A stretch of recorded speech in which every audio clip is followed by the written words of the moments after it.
ಪರಿಚಯವನ್ನು ಕೇಳಬೇಕೆನ್ನುವ ಕಾರಣಕ್ಕಾಗಿ ನಿಲ್ಲಿಸಿದ್ದೇನೆ. ನೀನು ನಿನ್ನ ತಂದೆ ತಾಯಿಗಳ ಇತ್ತ ಕಡೆಗೆ ಬರುವುದಕ್ಕೆ ಕಾರಣವಾದ್ರೆ ಯಾವುದೇ ಕೇಳುವ ಅಯೋಧ್ಯೆ ಅರಸನಾಗಿದ್ದೇನೆ. ನೀನನ್ನು ಕಂಡ ಬಳಿಕ ಮದುವೆ ಆಗಬೇಕೆಂದು ತೀರ್ಮಾನ ಕೈಗೊಂಡಿದ್ದೇನೆ. ಅಭಿಪ್ರಾಯ ಯಾವುದೇ?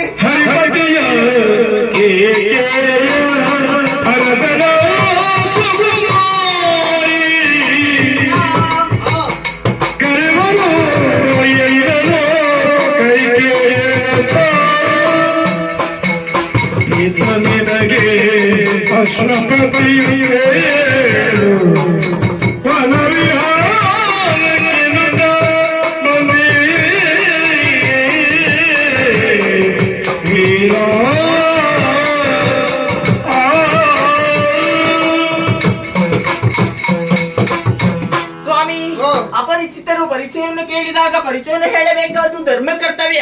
ನನ್ನ ಪರಿಚಯವನ್ನು ಹೆಮ್ಮೆಯಿಂದ ಹೇಳಬಲ್ಲೆ. ಹೇಗೆ?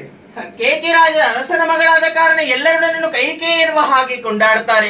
ಇತ್ತ ಕಡೆ ಸಖಿ ವೃಂದವನ್ನು ಸೇರಿಕೊಂಡು ಬರುವರೆ ವನ ವಿಹರಿಸಬೇಕು ಎನ್ನುವಂತಹ ಉದ್ದೇಶದಿಂದ. ಹಾಗಾಗಿ ನೀವೇನೋ ಬಂದಿದ್ದೀರಿ, ನಿಮ್ಮ ಪರಿಚಯವನ್ನು ಹೇಳಿದ್ದೀರಿ, ಕೊನೆಗೊಂದು ಮಾತನ್ನು ಹೇಳಿದಿರಲ್ಲ, ಹೌದು ಮದುವೆಯಾಗಬೇಕು ಎನ್ನುವ ಹಾಗೆ.